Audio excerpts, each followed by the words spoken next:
Hello and welcome again to Quirky Kitchen. Today I'm going to make a very simple puff pastry tart using a piece of puff pastry that I had in the freezer. I have taken it out of the freezer and put it onto a piece of parchment paper. The oven is on at 180. It's only going in for 20 minutes. I'm just cutting round the edge to make a border. You can see it's not very big.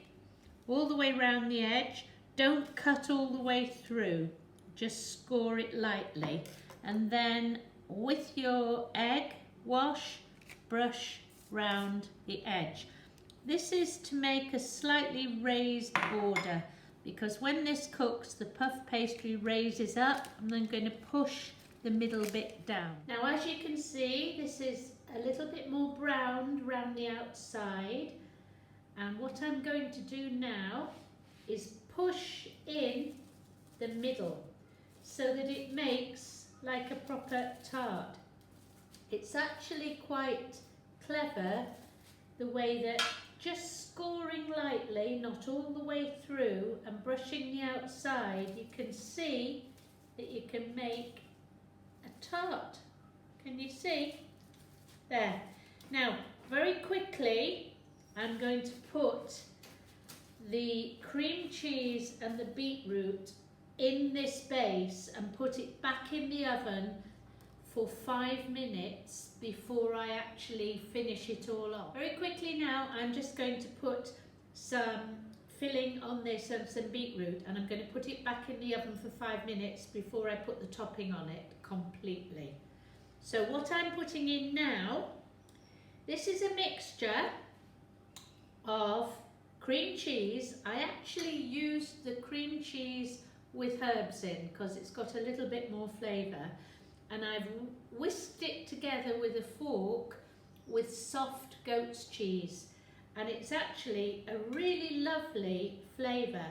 So I'm putting that on the bottom. I might not need all of it, so I spread it very gently with a knife. Before I was trying to use a spoon, which was really not a good idea. You've got to have all your utensils ready, and I didn't have them. So here we are. This is the lovely cheesy mixture spread, not overlapping those edges, just right up to the edges like that. I've got a little bit left over, but no worry about that. Now I'm going to put over this the sliced up beetroot. These are baby beetroots that were in sort of rounds like that, and I've just cut them up.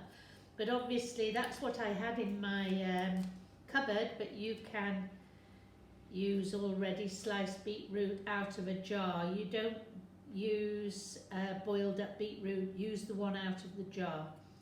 Put this all over it, and this is just going in just for 5 minutes. So can you put the timer on for this, Marco, for 5 minutes, and then I'll show you how I top it off, because it's the final topping that gives it all the unusual and exciting flavours. There we are.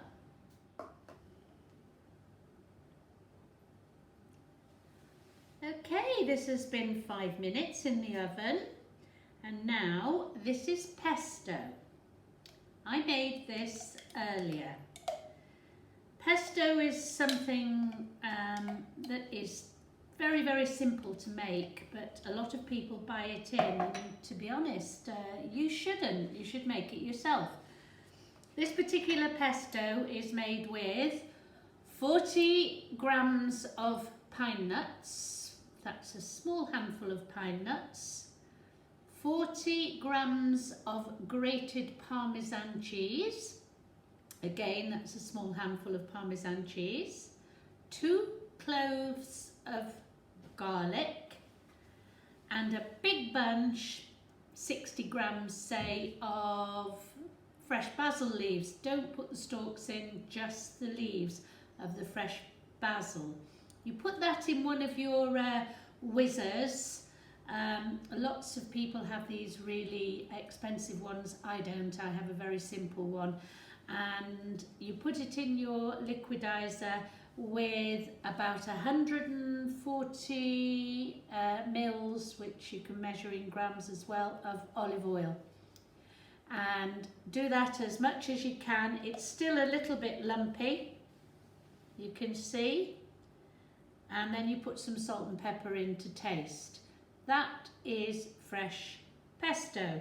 Now all I'm going to do with the pesto is blob it, that's a stupid word, blob it around. I'm not spreading it, I'm blobbing it, okay? Because pesto is quite a strong flavour, and really you don't want to be overpowered with the pesto. So I'm just going to scatter a few pine nuts around. You don't necessarily need them, but it just adds a little bit. Now to this you can then put fresh rocket leaves, cut it into 4 or into 2 and serve it. But I'm putting this on it. These are, oh, did I spill it? Sorry. Pickled onions. I love pickled onions. I happen to love pickled onions and beetroot. So I'm putting the pickled onions instead of the rocket because it's my, oh, I could eat a whole jar of them. Absolutely. Could you, Marco? No, not really. They're gorgeous. Right, so there we have it. So that's our finished product here. Looks gorgeous.